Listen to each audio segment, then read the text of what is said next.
Welcome back everybody to another episode of North Coast Craftsmen. My name is Dalton. Today we are beginning a series of videos discussing epoxy river tables. So we are going to be breaking these videos up into steps. And the very first step that we have to take is how to build a form. So let's get started, guys.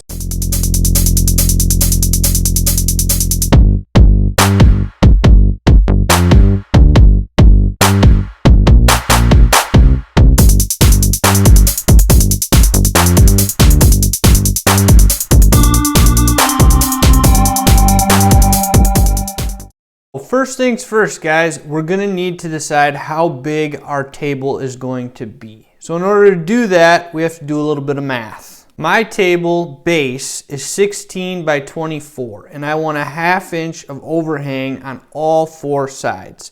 So that means my final table top dimensions are going to be 17 by 25. Now the very first thing you're going to cut is going to be your bottom. We have already done that. This is going to be our bottom of the form. So because I'm using 1/2 inch plywood, I want to add a 1/2 inch to all four sides because the sides of the form will sit on top of the bottom. So that means I want my form bottom to be 18 by 26. Now, the next thing we have to do is give ourselves a little bit of room so that we can square this up when we're done. So my form bottom, I want to be 18.5 by 26.5. That'll give me a 1/2 inch of extra on both sides to be able to cut and make this tabletop square. So now that we have our bottom cut to the correct dimensions, the next thing we want to work on is our four side panels. So our side panels are going to look like this. You're going to want your side panels to come up at least 2 inches above your epoxy tabletop. This way it's a lot easier for you to get the form disassembled when it's all cured. So my sides are cut at 3 inches and 2 are at 18.5. and 2 are 25.5. So now the very next step is going to be taping every single face that is going to be touching the epoxy. We have to run tape so that the epoxy doesn't stick to the wood, and then your tabletop will just pop right out of this form.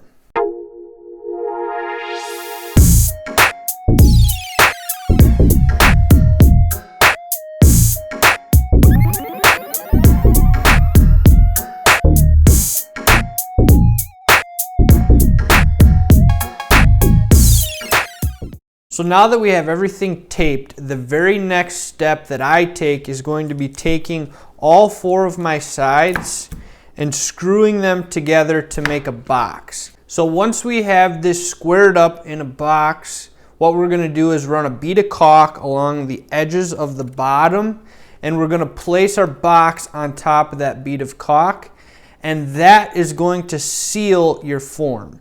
So once we do that, the next step is going to be running a bead of caulk on the inside of our form and up the corners.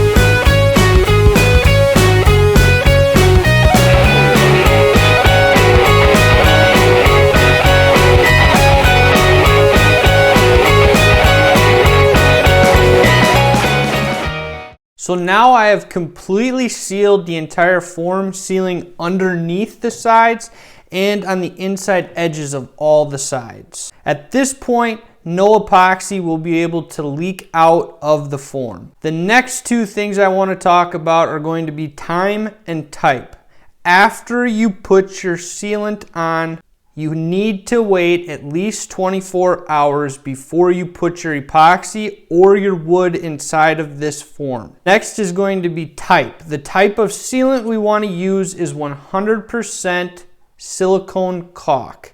This is so that the epoxy doesn't react, which causes your epoxy not to cure. We'll make sure we use 100% silicone, as well as wait 24 hours for your form to properly cure and dry. We are now done with step 1 and building the entire form, which means this video is over, and next week's video is going to start taking place with step number 2. Step number 2 is oftentimes a very overlooked step that not many people teach you about.